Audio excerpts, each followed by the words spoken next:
வணக்கம் and welcome to M E spacy Tamil kitchen. இன்றைக்கி நம்மளோட சேனலில் என்ன பார்க்க போகிறோம் அப்படின்னு சொன்னால், வெற்றிலை கொடி இந்த முறையில் நீங்கள் வளர்த்து பாருங்கள். ரொம்ப ரொம்ப சுலபமாக வளர்த்துடலாங்க. சில சமயம் வெற்றிலை கொடி வளர்க்குறது பெரிய சவாலாகவே அமைஞ்சு போயிடும்.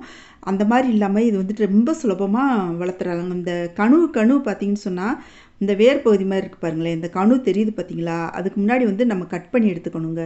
கட் பண்ணி எடுத்துக்கிட்டு நம்ம தண்ணியில் போட்டு வச்சிடணும். தண்ணியில் போட்டு வச்சுட்டு நம்ம டைரெக்டாக வச்சோம் அப்படின்னு சொன்னால் ஒரு சில நேரம் வளரும், ஒரு சில நேரம் வளராது. இது வந்துட்டு நம்ம அந்த ஒரு தண்ணியில் போட்டு வச்சிட்டோம், ஒரு பாத்திரத்தில் தண்ணி வச்சுட்டு அந்த தண்ணியில் போட்டு வச்சிட்டோம், அதில் மண் பாத்திரத்தில் வச்சோம் அப்படின்னு சொன்னால் தண்ணி நல்லா ஜில்லுன்னு மாதிரி சீக்கிரமே வேர் வளர ஆரம்பிச்சிருங்க. மற்ற பாத்திரத்தை போடுறத விட நீங்கள் இது மாதிரி ஏதாச்சும் மண் பாத்திரம் கிடச்சுன்னா அதில் போட்டுக்கோங்க.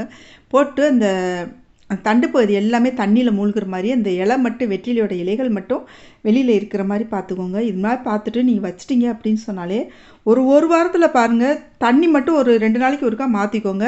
மாற்றிட்டு வேறு தண்ணி வச்சுருங்க. சூப்பராக வந்துட்டு வேர் விட்டு வளர்ந்துருக்குங்க. வேர் விட்டு வளர்ந்த பின்னாடி நம்ம வழக்கமாக நம்ம வைப்போம் இல்லையா, இந்த செடி வைக்கிறதுக்கு தொட்டியில் மண் ரெடி பண்ணியிருப்போம் இல்லையா, அதில் வந்துட்டு அந்த வேரோடு சேர்த்து நீங்கள் ஊண்டி வச்சுட்டிங்க அப்படின்னு சொன்னாலே சூப்பராக முளைச்சி வந்துடுங்க. இந்த முறைப்படி நீங்கள் முளைக்க வச்சு பாருங்கள். மண் பாத்திரத்தில் தண்ணி ஊற்றி அந்த தண்ணி ஜில்லுன்னு இருக்குமா, ரொம்ப சீக்கிரமாகவே வேர் விட்டு வளர ஆரம்பிச்சிருங்க. இந்த முறையில் வச்சு பார்த்தீங்க அப்படின்னு சொன்னால் சீக்கிரமாக வந்துட்டு வேர் விட்டு இந்த செடி நல்லா வளர்ந்து கொடி படர ஆரம்பிச்சிரும். இந்த வீடியோ பிடிச்சிருந்துச்சுன்னா லைக் பண்ணி சப்ஸ்கிரைப் பண்ணிக்கோங்க. ஃப்ரெண்ட்ஸ் அண்ட் ஃபேமிலிக்கு ஷேர் பண்ணுங்கள், லைக் பண்ணுங்கள். Thank you so much. Take care. பாய்.